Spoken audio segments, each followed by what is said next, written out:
오늘 설교 제목은 기다림의 은혜와 축복이라는 제목으로 함께 말씀의 은혜를 나누기 원합니다. 지난주까지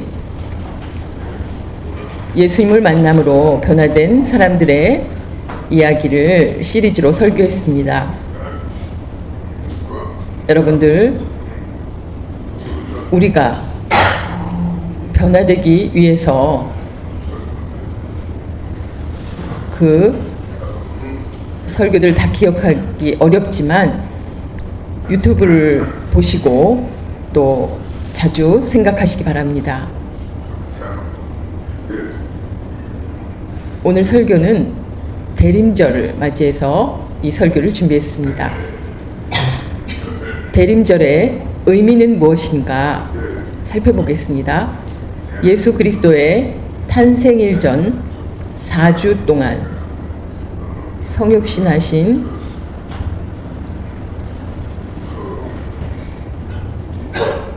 성육신이라는 것은 몸으로 오셨다는 것입니다. 예수님은 하나님이시지만 사람의 몸으로 오셨다는 뜻입니다. 성육신하신 아기 예수의 탄생을 기뻐하고 승천하신 예수님께서 다시 오셔서 심판하실 그 재림하실 주님을 기다리며 준비하는 절기입니다. 이것이 대림절의 의미입니다.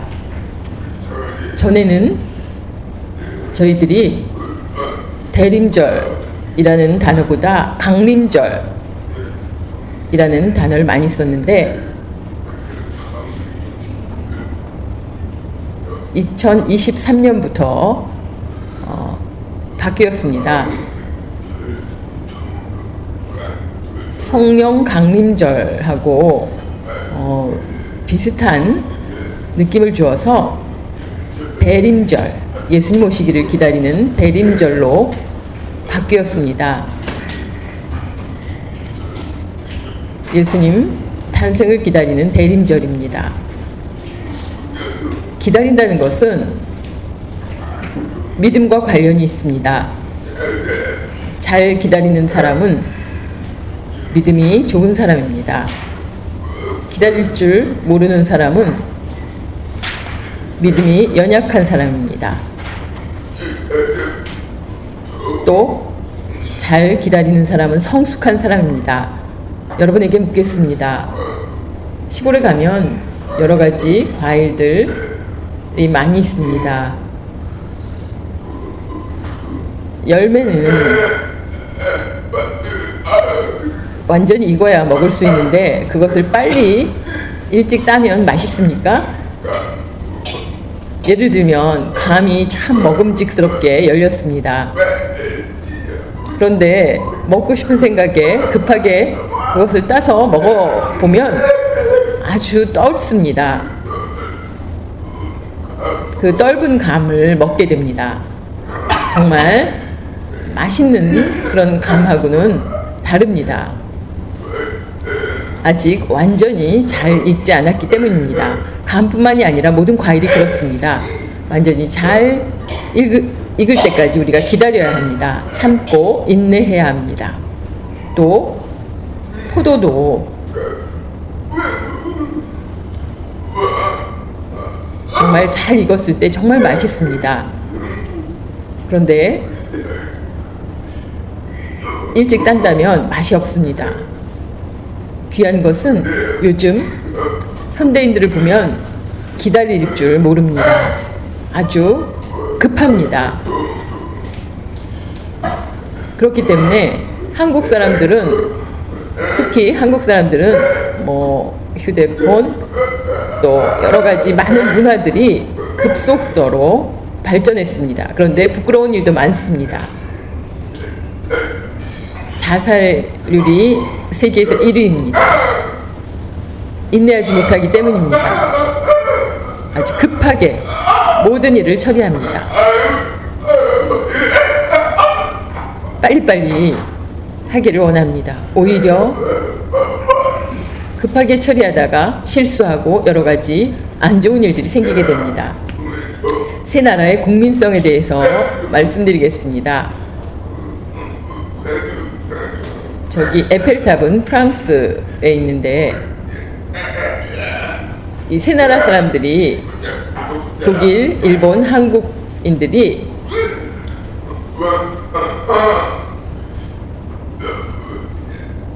에펠탑에 가서 한 행동들입니다. 독일 사람들은 그 만든 것에 대해서 관심이 있습니다. 독일은 여러 가지 그런 어떤 제품들을, 훌륭한 제품들을 많이 만드는 나라이기 때문에 에펠탑을 어떻게 만들었는지 그 꼭대기에 가서도 그 물건을 잘 살펴봅니다. 일본 사람들은 이제 높은 곳에 올라가서 멋있다 막 사진을 찍고 그 멀리 구경을 합니다. 한국 사람들은 빨리 사진 찍고 빨리 내려가자.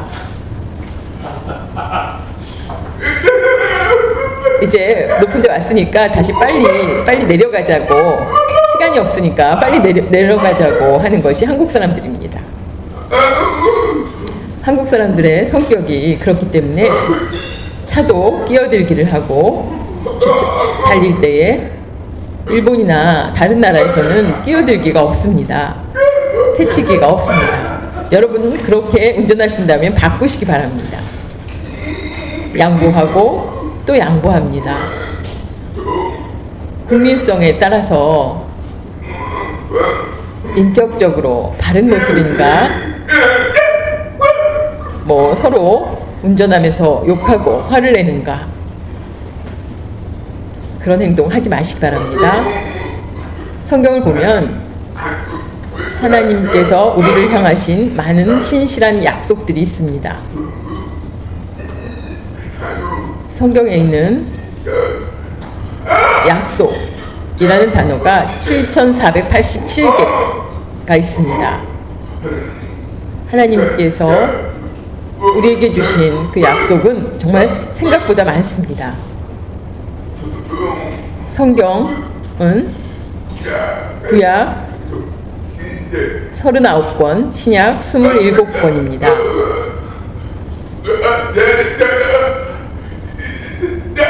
구약은 옛날에 약 한약처럼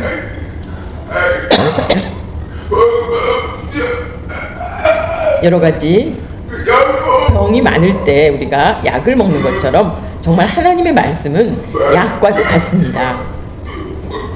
희망과 용기를 주는 약입니다. 그래서 약이라고 이야기를 해도 틀린 말이 아닙니다.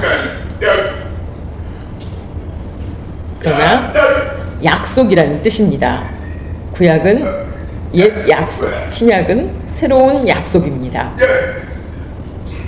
예수님 탄생 전에 창세기부터 앞으로 세상에 오실 메시아에 대해서 약속하신 것이 구약의 말씀입니다. 신약은 예수님이 탄생하신 후에 세상에서 하신 여러 가지 기적과 여러 가지 일들, 하나님 나라에 대해서 가르치신 일들이 신약의 말씀입니다. 정말 신비한 것은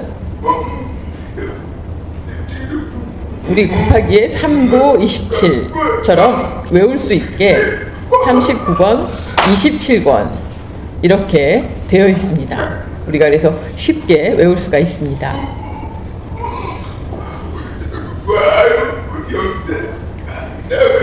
우리가 쉽게 기억할 수 있는 숫자입니다. 신실하신 하나님의 약속을 살펴보면 4가지입니다. 첫 번째, 무조건적인 약속.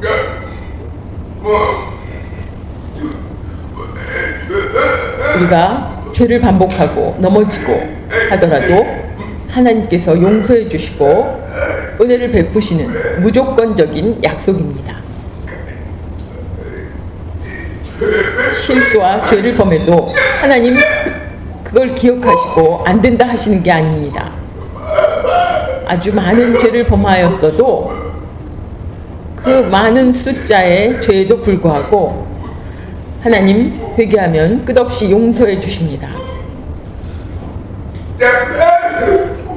사람 사이에서는 절대로 안 되는 일입니다. 관계를 끊어버리기까지 합니다. 그러나 하나님은 다르십니다. 두 번째는 조건부 약속이 있습니다.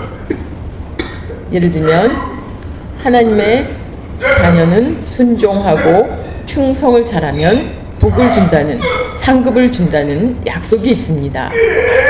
무조건적인 약속과는 다릅니다. 게으르고 순종하지 않은 사람에게도 상을 주시지는 않습니다. 세 번째는 예언의 약속이 있습니다. 예언의 약속. 앞으로 예를 들면 아브라함에게 내 자손을 많이 주겠다고 약속하신 것처럼 결혼해서 아직 자녀도 없는데 나이도 많이 들었는데 하나님께서 그 약속을 하셨습니다. 아브라함은 100세에 자녀를 낳았습니다. 정말 이해하기 어려운 약속입니다. 부인의 나이 90이었습니다. 사라의 나이가. 그때 정말 하나님께서 예언의 약속, 75세 때 아들을 주겠다고 하늘의 별보다 바닷가의 모래보다 더 많은 자손을 주겠다고 약속하셨습니다. 하나님의 약속은 변함이 없으시고 그것을 꼭 이루어 주십니다. 정말로 지금 온 인류를 보십시오. 하나님께서 예언의 약속은 한치도 틀림이 없이 빠짐이 없이 이루어집니다. 하나님은 정말로 신실하시다는 것을 증명하고 있습니다. 신실한 하나님, 변함없으신, 정말 100%그 약속을 지키신다는 것입니다. 예수님께서 세상에 오시기 전 구약을 보면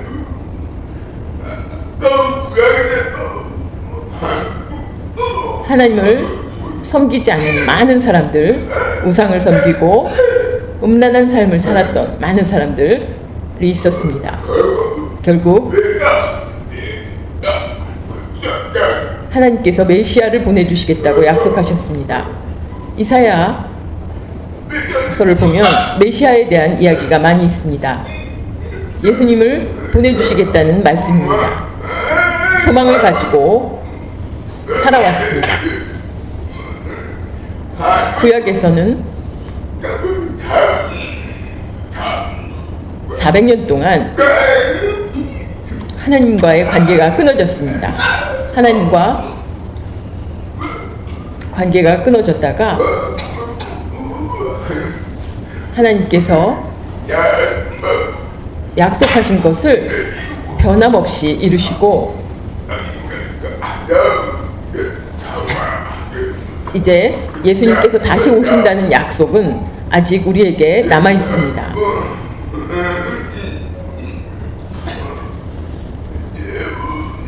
예언의 약속은 하나님께서 하신 약속은 꼭 이루어집니다. 네 번째는 하나님 자녀의 삶, 어렵고 힘들고 문제가 있을 때 기도하면 응답을 주신다고 약속하셨습니다. 그래서 그 약속이 이루어지는 일이 많이 있습니다. 하나님께 부르짖고 간구할 때 응답한 개인들의 약속이 있습니다. 이 네 가지 하나님의 약속, 이런 약속들을 모두 합하면 7,000개의 약속이 넘게 있다는 것입니다. 첫 번째, 이제 세 가지 여러분과 함께 말씀을 나누겠습니다. 첫 번째는 기다리시는 하나님. 이사야 30장 18절 상반절. 그러나 여호와께서 기다리시나니 이는 너희에게 은혜를 베풀려 하심이요. 아멘. 하나님께서 기다리신다는 것입니다. 하나님께서 기다린다는 것은 은혜를 베푸시기 위해서입니다. 하나님께서 지금 심판을 내리신다면 우리는 모두 죽습니다. 그러나 하나님께서는 기다리십니다. 은혜를 베푸시기 위해서 하나님은 사랑이시라는 것을 보여주고 계십니다. 만약 지금 예수님께서 오신다고 하신 예수님이 아직 안 오셨는데 왜 하나님께서 예수님 오시는 시기를 계속 기다리게 하시는가? 그것은 더 많은 영혼을 구원하기 위해서입니다. 우리가 지금 우리에게 심판이 임한다면 지옥에 갈 사람들이 너무 많습니다. 언제인가 알 수 없지만 하나님의 때에 세상이 끝나게 됩니다. 그러나 은혜와 사랑으로 우리를 기다리신다는 말씀입니다. 기다린다는 것은 인내입니다. 하나님께서 우리를 향해 인내하십니다.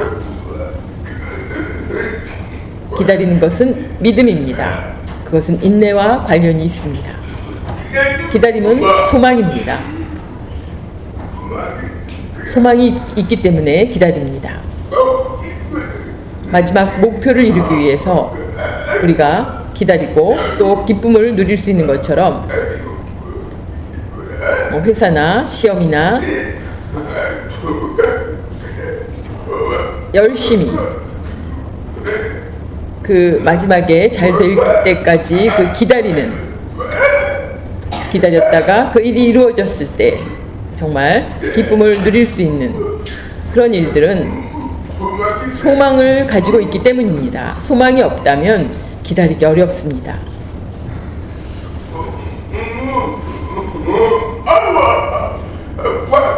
정말 풍선처럼 정말 배가 부풀었습니다. 만삭의 그 임산부의 모습입니다. 그런데 정말 풍선처럼 부풀었지만 7 쌍둥이도 품을 수 있는 배입니다. 정말로 터지지는 않습니다. 뱃속에서 아기를 품었을 때 엄마는 잘 먹고 잘 자고 10달 동안 뱃속에서 자라다가 아기가 탄생합니다. 정말 신비롭습니다.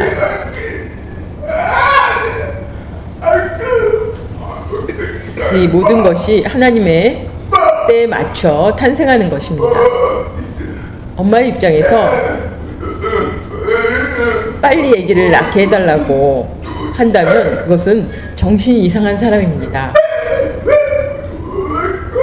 그 건강한 아기를 낳기 위해서 우리가 10달을 기다리는 것입니다. 기다림을 통해서 우리가 기쁨을 얻을 수가 있습니다. 또한 기다림은 사랑입니다. 사랑이 있기 때문에 기다릴 수 있습니다. 사랑이 없다면 기다리기 어렵습니다. 어떤 사람을 사랑하기 때문에 그 사람을 1시간, 2시간도 기다릴 수 있습니다. 보기 싫은 사람은 1, 2분이면 그 자리를 떠나버립니다. 사랑한다면 오래 기다릴 수 있습니다. 믿으십니까? 고린도전서 13장 4절 상반절 말씀 사랑은 오래 참고. 아멘. 사랑하기 때문에 기다리고 오래 참을 수가 있습니다. 사랑이 없다면 기다릴 수 없습니다. 유명한 성경 속에 나온 이야기입니다. 탕자의 귀향을 기뻐하시는 아버지.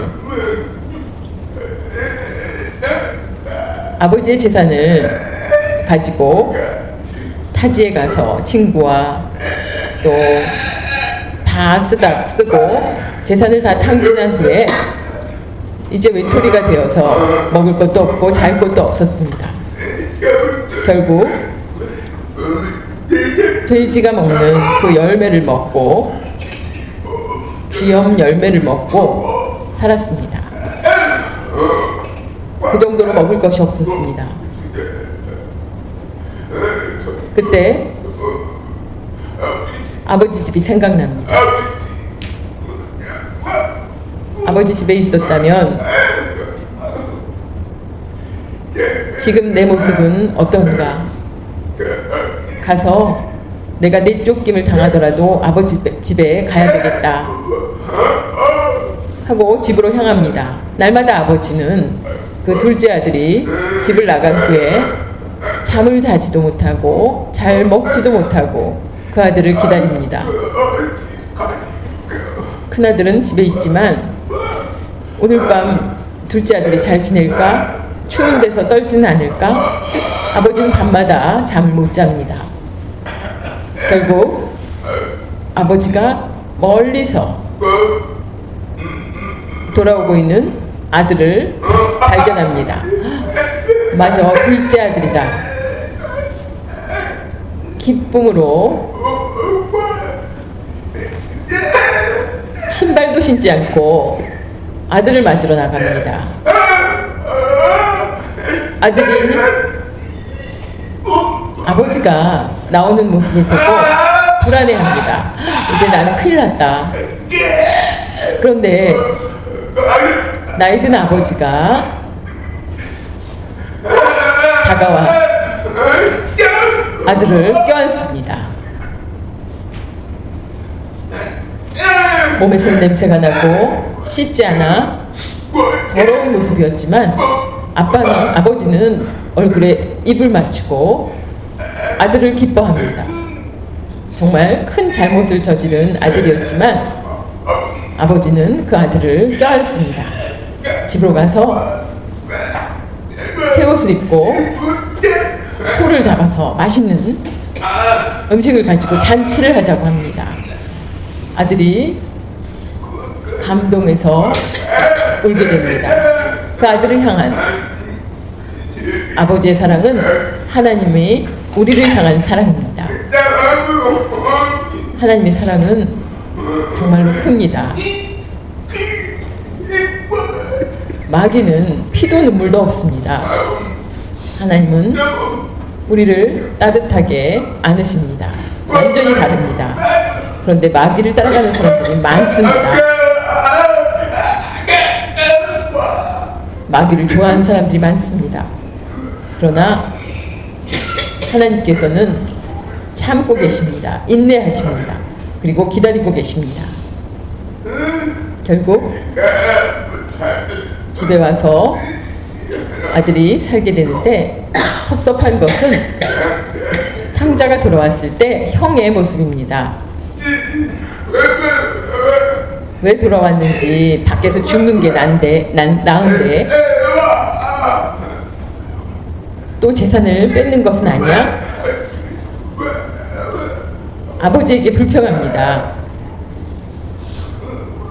그 모습은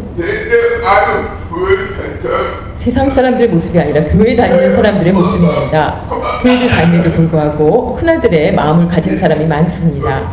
예를 들면 그렇게 불평하는 사람들은 구원을 받을지 잘 모르겠습니다.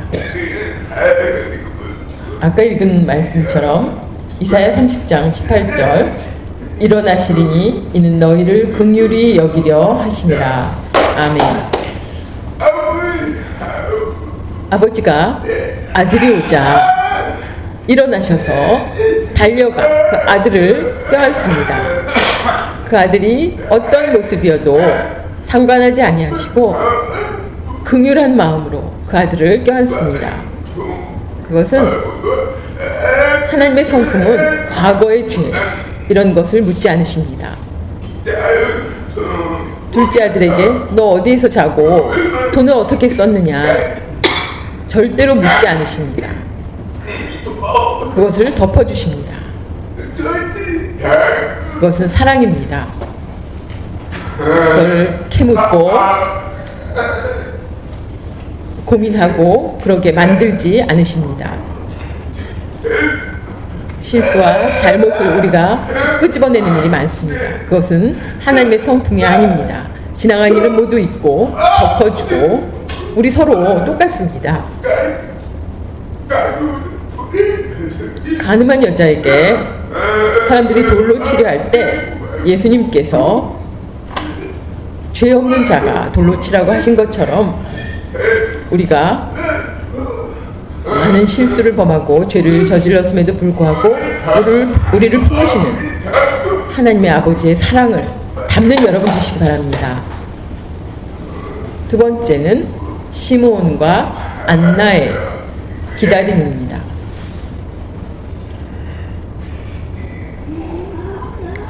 시므온은 예수님께서 탄생하셨을 때 나이 많은 선지자였습니다. 정결하고 바르게 하나님을 섬기며 살던 선지자였습니다. 주변에 많은 사람들이 제사장, 서기관들이 하나님을 진정으로 섬기지 않을 때 부정한 일을 하고 외식할 때 시므온은 그렇지 않았습니다. 정결하고 바르고 거룩한 삶을 살았습니다. 젊은 부부가 아기를 안고 오는 모습을 보았습니다. 그 아기가 보통 아기가 아닌 것을 알았습니다. 성령님께서 깨닫게 해주신 것입니다. 기도를 많이 하는 사람에게 성령님 가르쳐 주십니다. 기도가 없으면 그런 가르침을 받을 수가 없습니다. 시므온은 그 아기를 보았을 때 메시아인 것을 알았습니다. 어떻게 알겠습니까?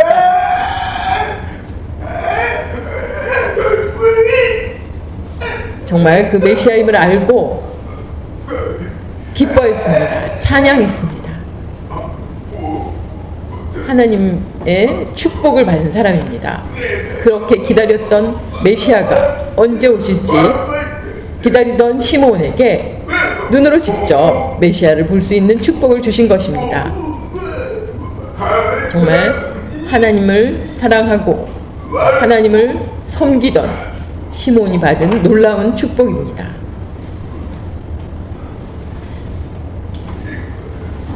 누가복음 2장 25절 말씀, 예루살렘에 시므온이라 하는 사람이 있으니 이 사람은 의롭고 경건하여 이스라엘의 위로를 기다리는 자라. 성령이 그 위에 계시더라. 아멘. 나이가 많지만 의롭고 경건하게 살아 정말 예수님을 만난 선지자이고 이제 여자입니다. 안나는 여인입니다. 안나에게도 은혜를 베푸셨는데 나이가 많은 84세 되는 여인입니다. 아기를 보고 기뻐서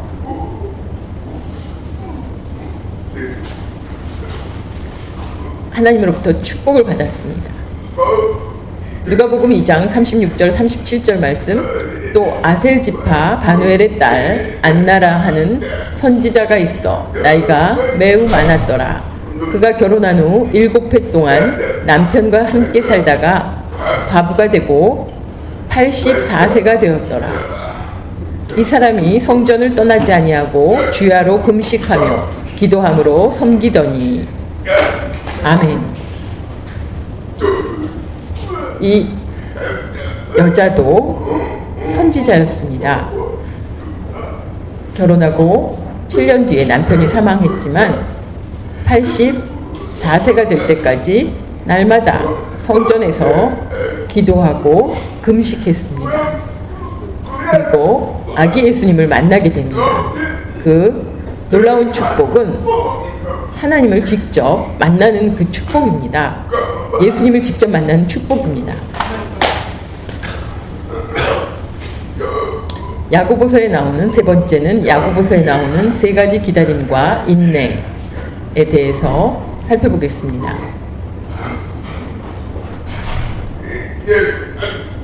예수님의 제자가 아니고 예수님의 동생이 쓴 책입니다. 농부의 인내를 보면 회사나 공장에 다니는 사람들하고 농부를 비교해 보면 정말 농부의 인내는 비교할 수 없습니다. 그러나 가을이 돼서 추수할 때 그걸 수확할 때 기쁨이 아주 큽니다. 비도 안 오고 비와 해와 또 농부의 땀이 이런 수확에 기쁨을 갖게 합니다. 우리가 교회 다니고 사명을 감당하고 헌신하는 일에 힘이 듭니다. 그래서 포기하고 싶습니다. 농부가 농사 짓다가 포기한다면 어떻게 되겠습니까? 두 번째는 선지자의 인내. 구약 시대에 하나님의 말씀을 전하던 선지자들은 그 우상을 섬기던 사람들로부터 그들에게 충고를 할 때마다 많은 고난을 받았습니다. 그러나 결국 선지자의 인내는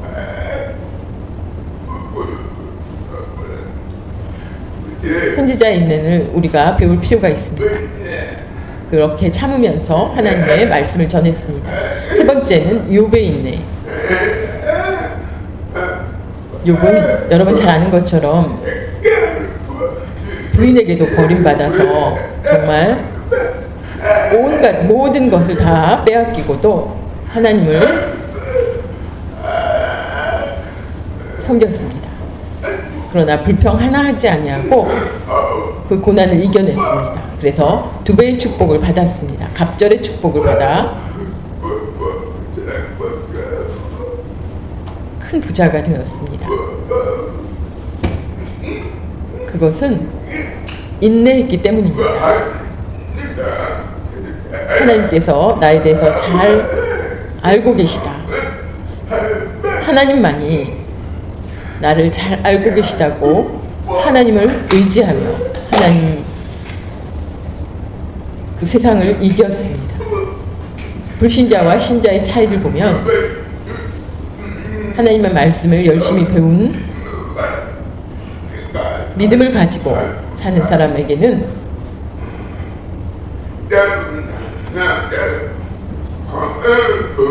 남편이 뇌암 판정을 받은 주부가 있고 남편이 교통사고로 식물인간이 된 주부가 있습니다. 정말 아내 입장에서 아직 젊은데 남편이 이렇게 아프니 어떻게 살까?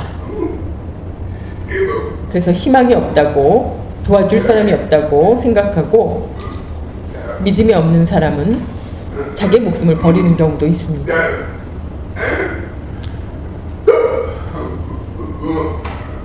믿음이 있던 주부는 남편이 교통사고로 식물인간이 되어서 7년 동안 그 남편을 돌보았습니다. 인내로 기적이 일어났습니다.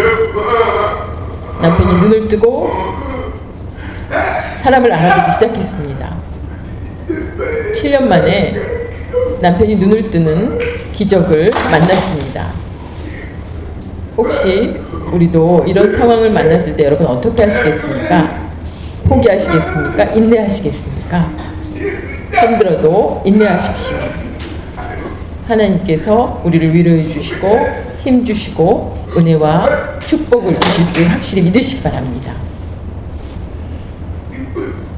특별히 우리가 조심해야 할 것은 불평, 원망하는 자의 결말에 대해서 우리가 말씀을 통해서 야고보서 5장 9절을 읽어보겠습니다.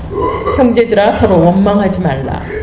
그리하여야 심판을 면하리라. 보라 심판주가 문 밖에 서 계시니라. 아멘. 정말 두려운 말씀입니다. 우리가 교회를 다니고 예수님을 믿고 장로, 목사, 권사 이런 직분을 가지고 있지만 혹시 삶 속에서 마음에 원망과 불평을 가지고 산다면 주님께서 그것을 보고 계신다는 것입니다. 그래서 심판을 받아 지옥에 갈 수도 있습니다. 우리가 인내하며 하나님을 의지해야지 왜 불평하고 원망하십니까? 그것은 믿음 없는 사람과 똑같습니다. 애굽에서 출애굽했던 그 백성들이 200만이라는 사람들이 40년 동안 광야 생활을 했습니다. 하나님을 의심하고 하나님께서 우리를 버릴 것이다.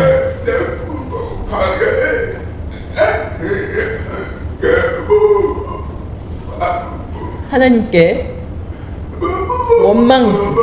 먹을 것도 없고 차라리 애굽이 낫다. 모세는 너무 걱정스러웠습니다. 그러나 원망은 계속됐고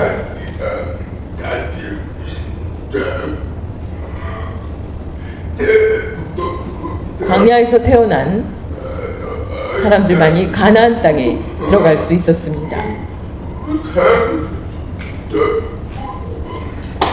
우리가 신앙생활하는 사람들은 조심해야 합니다.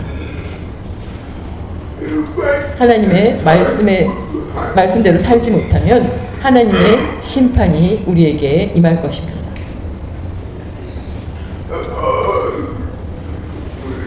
퍼즐 조각 여러분 잘 아시죠? 퍼즐 맞추기.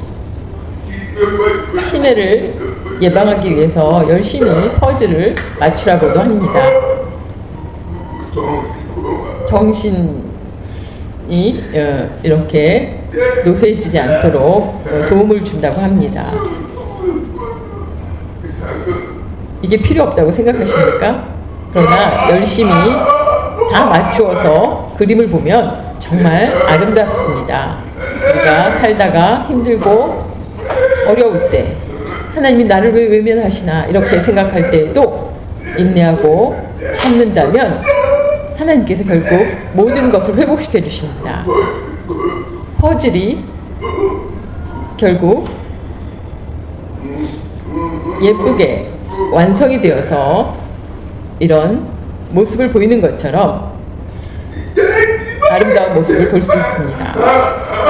조각 하나는 아무 의미가 없지만 결국 시간이 흘러서 그것이 다 완성되었을 때 하나님의 계획이 우리를 향하신 그 계획이 다 완성되었을 때 그것을 깨닫는다면 정말 감사하고 하나님께 영광을 돌릴 수 있을 것입니다. 욥기 23장 10절 말씀 정말 유명한 말씀입니다. 순금을 만드는 신앙. 그러나 내가 가는 길을 그가 하시나니 그가 나를 단련하신 후에는 내가 순금같이 되어 나오리라. 아멘. 단련을 위해서 순금을 만들기 위해서 우리가 단련합니다. 그래서 불순물을 빼내고 순금을 만듭니다. 불순물이 섞여 있으면 가치가 낮습니다. 그러나 순금은 비쌉니다. 단련하신 후에 하나님을 의지하고 하나님을 더 의지할 기회가 생기는 것입니다.